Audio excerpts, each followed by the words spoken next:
let's talk about something, alright? So let's do this. Now, I originally planning to make this video and upload it 2 weeks ago, but I just realized that I have an exam in the middle of videos making. So some of games that I'm going to talk about for today is not upcoming anymore, and some of them are already released. But there's also some of them that is technically still like next year and a couple months by now. So for today I want to talk about 5 upcoming single player games for 2020 and 2021. So let's do this. At number 5 we have Godfall. This game is developed by Console Play Game as an RPG fighting game. This game is set in a high fantasy setting, split into realms of water, earth, air, fire, and spirit, where you players take a role as a last knight to prevent a major apocalyptic event. The players has 5 weapons classes to be select from, based on which of their armored sets and valor plates that they can equip. These weapons classes include long sword, dual blades, pole arm, two-handed warhammer, and the two-handed greatsword. Additional valor plates and augments can be equipped to customize how these characters can play out. It supports single player, and you also can play in a cooperative mode called drop in drop out, where you can play up to 3 players in one game. The game is described as a looter slasher, being based on like a loot shooter concept of completing missions, gaining better loot for further quests. The focus of the combat is on melee attacks rather than the ranged ones. Basically, this game has more or less the same concept like other fighting games that we know and love. The difference is probably this game has a lot more faster pace and movement compared to Dark Souls and like Sekiro. And what make this game a lot more different also because I think the environment is a lot more bright and colorful. The movement of your character is pretty sick with the attacking and dodging mechanics with making it a lot more engaging. And I really love the effect when you're attacking an enemies. It's just adding some nice additional fun while you're playing the game, which I really dig. The boss fight looks pretty fun, and if I get the change of playing this game, I think I will be pretty happy because the game looks very fun when you're seeing it from the trailer. This game is meant for the next generation console, which make this game is very insanely good visually. And this game is probably going to support ray tracing, but I don't really know about that information yet. But this graphics just look stunning from the trailer.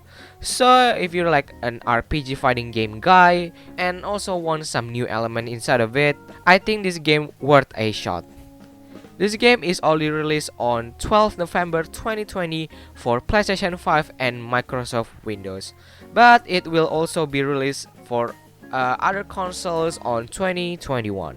At number 4 we have Hitman 3. I personally love stealth game in general, and Hitman franchise is one of them.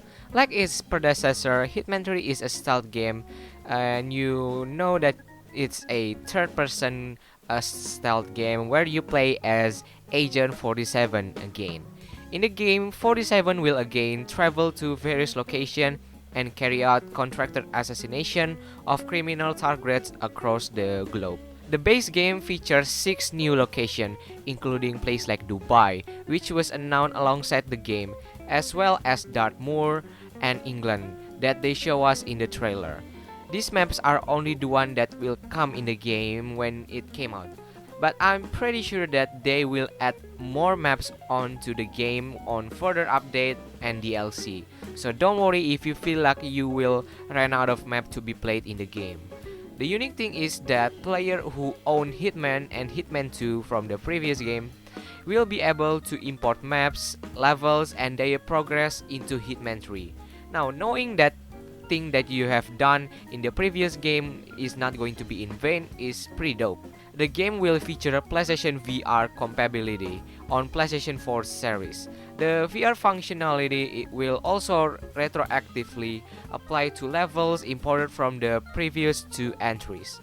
Unlike Hitman 2, there will be no multiplayer modes, well, at least for a while, with Sniper Assassin will be purely single player and Ghost mode being removed entirely, which really unfortunate because I really love both of those modes on the previous game.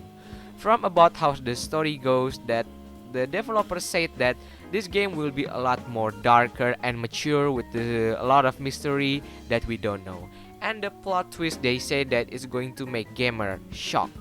This game will be like some kind of a closure of Hitman franchise that will explain about things that hasn't been told on the previous game, so I'm really looking forward to it.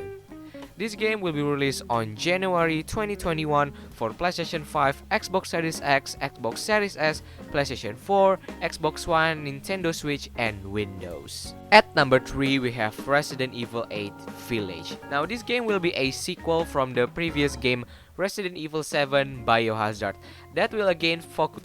The producer of this game, Tsukuyoshi Kanda, said that it will add more action into the game. 2021 for PlayStation 5, Xbox Series X, Series S, and Windows. At number 2, we have Spider-Man Miles Morales. Now, this game will focus on Miles Morales' story that got bitten by a radioactive spider and turned into a Spider-Man in PlayStation 4 Marvel Spider-Man. It is still going to take place in New York though, but at the time we're playing as him, it's already winter and it's pretty snowy.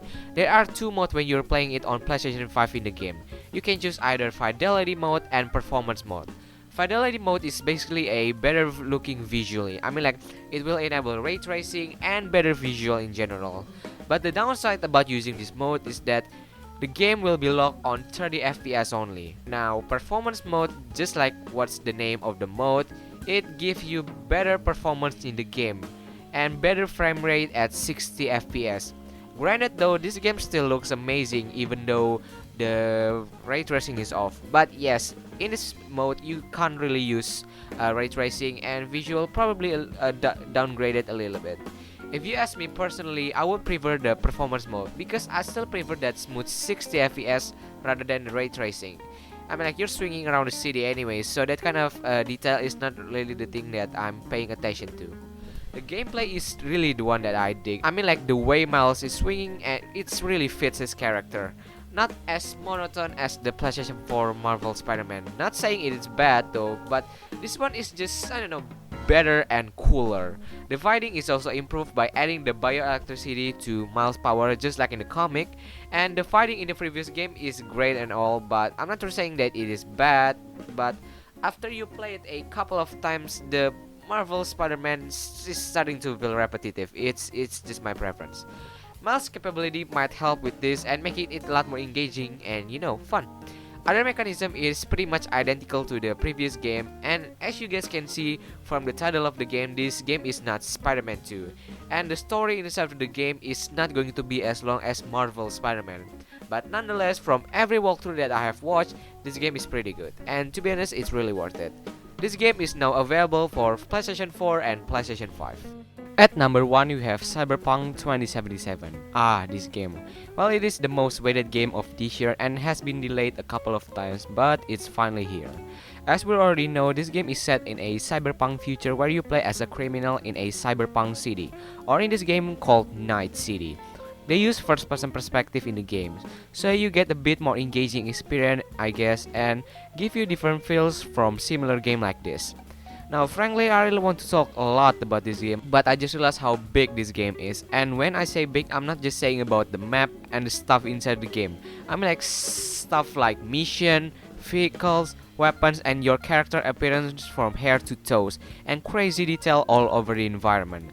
The main campaign itself can take you around 37 hours to be completed, and I haven't even mentioned about the side quests and other stuff you can do in the game. Yeah, pretty long for a single player game. And don't worry, I think they will add the multiplayer later on after the game came out. Not sure when though, but I'm waiting for it. This game is an RPG game, so you already expect RPG element will be included in this game, like levels and ability enhance and yeah, that kind of stuff. And when we are talking about graphics in this game is over the top. I mean, like, even PC like Nvidia 3090 can barely hold this game in max settings if you play it on 4K.